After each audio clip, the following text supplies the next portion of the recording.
Mercer, broadcasting from coordinates you will never know, speaking to whoever still remembers what it felt like to be American. Tonight marks 3 years and 7 months since the Republic died. Not in some grand battle or foreign invasion, but in 72 hours of bureaucratic betrayal that carved our nation into bleeding pieces. The 28th election should have been routine. Close margins, heated rhetoric, the usual promises about healing and unity. Instead, it became the funeral pyre of everything our founders built. When 17 states refused to certify results they deemed fraudulent, and 11 others declared those same results sacred, the center didn't just fail to hold, it evaporated like morning mist under a blowtorch. I was hosting Morning Drive on WKXT Cleveland. The first domino fell. Tuesday, November 7th, 2028. The governor of Texas held a press conference at dawn, announcing that his state would no longer recognize federal authority over election disputes. Within 6 hours, 12 more governors had made similar declarations. By evening, the Attorney General had declared those governors in rebellion. By midnight, 3 state National Guard units had split along political lines, with some soldiers following federal orders, while others remained loyal to their state commanders. The speed of collapse defied every expert prediction. Political scientists had warned about polarization for decades, but they spoke of gradual deterioration, institutional decay measured in election cycles. None anticipated how quickly the bones of government would snap once real pressure was applied. The Constitution, that document we treated as sacred scripture, turned out to be remarkably fragile when half the country decided it no longer applied to them. Samuel Draven was our chief engineer then, a quiet man who survived Korea and understood that civilizations could disappear overnight. While I was still broadcasting traffic reports and weather updates, Samuel was rigging emergency equipment in our basement, preparing for the moment when normal would cease to exist. He never explained his urgency, just muttered about how the smell in the air reminded him of Seoul in '52, right before the Chinese crossed the Yalu. The first federal raids began on Thursday morning. Not arrests, seizures. Corporate security firms with hastily issued federal contracts rolled up to media outlets in unmarked vans, confiscating broadcast equipment under emergency provisions nobody had bothered to read. They called it protecting critical infrastructure from domestic terrorists. The real target was information itself, specifically any information that contradicted official narratives about election integrity and national unity. Marcus Rourke called my show that morning. He was a federal marshal then, 30-year veteran, a voice like gravel, and a conscience that wouldn't let him sleep. He'd been ordered to participate in raids against broadcast facilities suspected of spreading disinformation. When he realized disinformation meant any news that made federal authorities uncomfortable, he started making anonymous phone calls to warn stations before the vans arrived. His first call came to us because we'd been reporting on the National Guard splits, information the federal government wanted buried. The corporate militias reached our building at 2 in the afternoon.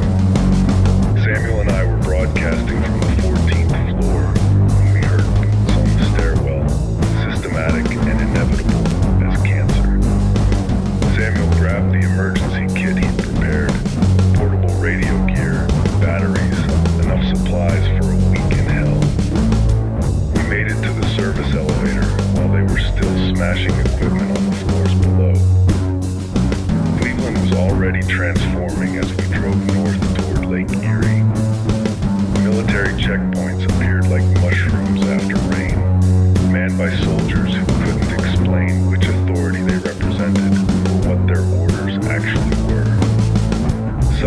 identification and waved civilians through.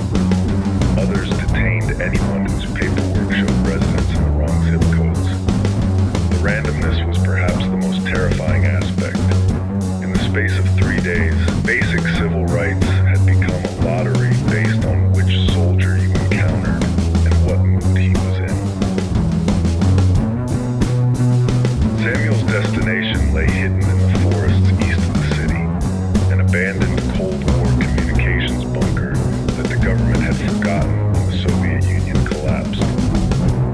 He discovered it in the 80s and spent decades converting it into something between a broadcast facility and a tomb.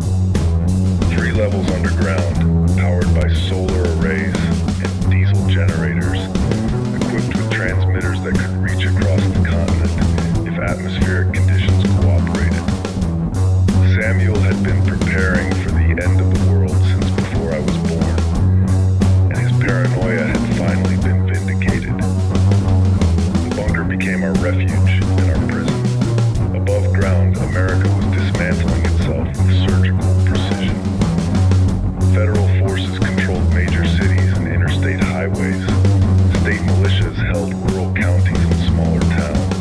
Between them, a growing no man's land where authority meant whatever the strongest group decided it meant on any given day. Communication networks fragmented along political lines. Internet traffic was monitored and filtered. Television broadcasts became pure propaganda, indistinguishable from wartime radio in occupied territories. But underground networks persisted. Ham radio operators, former military communications specialists, journalists who'd gone dark rather than submit to federal oversight. Samuel had been building these connections for years, a web of voices that official channels couldn't silence or control.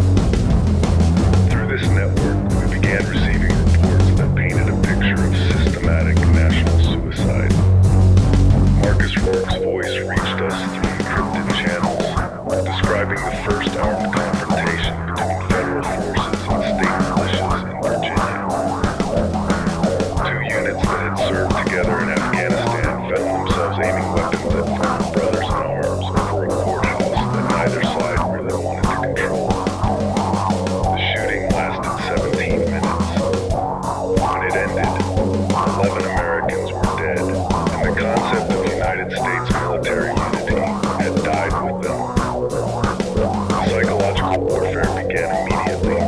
Both sides claimed the other had fired first, had committed atrocities, had betrayed sacred oaths to the Constitution. Truth became the first casualty, not of war, but of political necessity.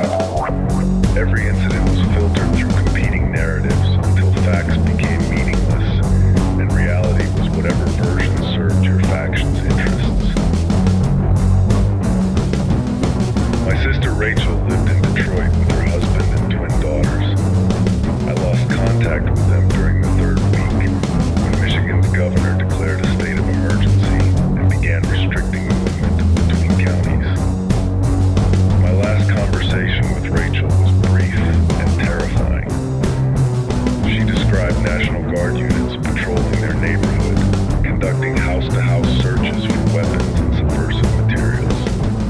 Her voice carried a hollow quality I'd never heard before, the sound of someone watching their world dissolve in real time. The searches weren't really about weapons. They were about compliance, about demonstrating that privacy and constitutional protections were luxuries that new reality couldn't afford. Families that cooperated were left alone.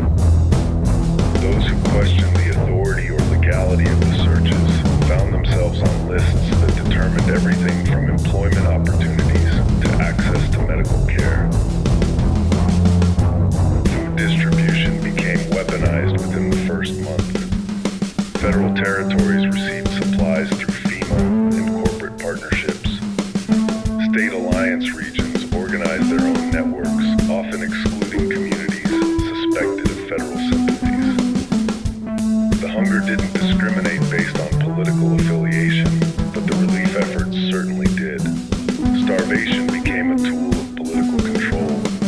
effective than bullets and infinitely more deniable. Samuel's network provided fragments of the larger picture. Power grids fail in strategic patterns, always attributed to maintenance issues or cyber attacks by unnamed foreign actors. Banking systems experience selective outages that seem to correlate with the political affiliations of affected regions. Transportation networks ground to a halt as different authorities issued conflicting regulations and safety requirements. The genius of the collapse was its bureaucratic nature. No dramatic declarations of war, no mass mobilizations, just the steady application of administrative pressure until normal life became impossible. Citizens woke up each morning to discover new restrictions, new requirements, new impossibilities that hadn't existed the day before. The Constitution was never officially suspended. It simply became irrelevant as competing authorities issued contradictory interpretations of the same founding documents. Winter arrived early that year, or perhaps it just felt that way as the nation's infrastructure buckled under political strain. Heating fuel became scarce in regions controlled by hostile factions. Medical supplies were redirected to politically reliable areas. Emergency services responded selectively based on the perceived loyalty of requesting communities. Tonight, 3 years later, I broadcast to the fragments of a country that once spanned a continent. Tomorrow, I'll tell you about the divided states, about the internal borders that carve neighbors into enemies, about the checkpoints where Americans need papers to travel through their own homeland. But tonight, remember this. The United States of America didn't fall to foreign enemies or natural disasters. She committed suicide, one bureaucratic decision at a time, because we forgot that our differences were supposed to make us stronger, not tear us apart. This is Elias Mercer, keeping the signal alive in the darkness. Until tomorrow night, remember what we used to be.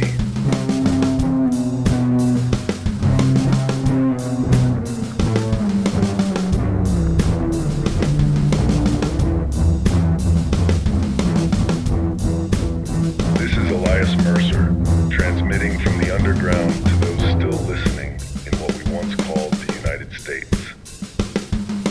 Tonight I speak to you about the cartographers of our dissolution, the men who drew new borders across a continent that had known none for 2 centuries.